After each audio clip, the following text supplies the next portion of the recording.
No point of order. No point of order in question hour. Please.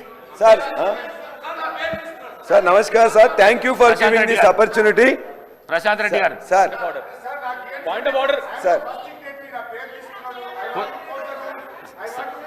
Harish Rao garu.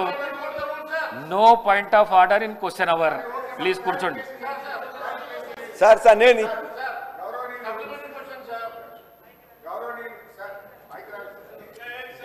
Sir ఇప్పుడు బట్టి విక్రమార్క గారు అసలు ప్రశ్న ఒకటి, ఆయన మాట్లాడిందంతా ఒకటి సార్. ప్రశ్నకు సమాధానం ఇవ్వమంటే ఇక వడ్లు మేమే కొన్నాం. గతంలో బీఆర్ఎస్ గవర్నమెంట్లో వడ్లు కొనలేదు, మేము పైసలు ఇవ్వలేదా సార్? ఇప్పుడు వారు ఒకటి వ్యవసాయానికి ఉచిత విద్యుత్తుకు బీఆర్ఎస్ హయాంలో డబ్బులు ఇవ్వలేదన్నారు. నేను ఐఎమ్ ఛాలెంజింగ్ 65,000 కోట్ల రూపాయలు ఉచిత విద్యుత్తుకు బీఆర్ఎస్ హయాంలో మేము విద్యుత్ శాఖకు చెల్లించాము. నంబర్ 1. నంబర్ 2, వారు మాట్లాడుతూ మిత్తిలకి ఇంత కడుతున్నాం అని చెప్పిండ్రు. ఆర్బీఐ నివేదిక ప్రకారంగా 2,900 కోట్లు మాత్రమే మిత్తి.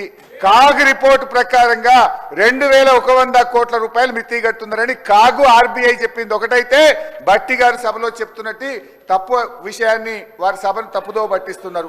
అధ్యక్ష, 1,27,000 కోట్ల అప్పు తెస్తే ఏమన్నా ఒక్క ప్రాజెక్టు కట్టిందా అధ్యక్ష?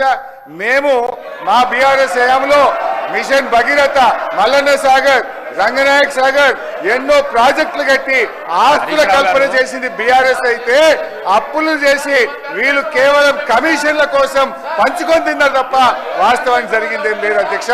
నేను మీ ద్వారా కోరుతా ఉన్నా, దయచేసి ఈ అంశం మీద చర్చ పెట్టండి. ప్రజలకు వాస్తవాలు తెలియాల్సిన అవసరం ఉంది. మీరు ప్రివిలేజ్ మోషన్ కన్సిడర్ చేసి చర్చ పెట్టాలని కోరుతూ సభను తప్పుదో పట్టిస్తూ బట్టి గారు చేసిన వ్యాఖ్యల్ని తీవ్రంగా ఖండిస్తున్నారు. చెన్నూరులో ఆర్టీసీ బస్ డిపో రవాణా శాఖ మంత్రి గారు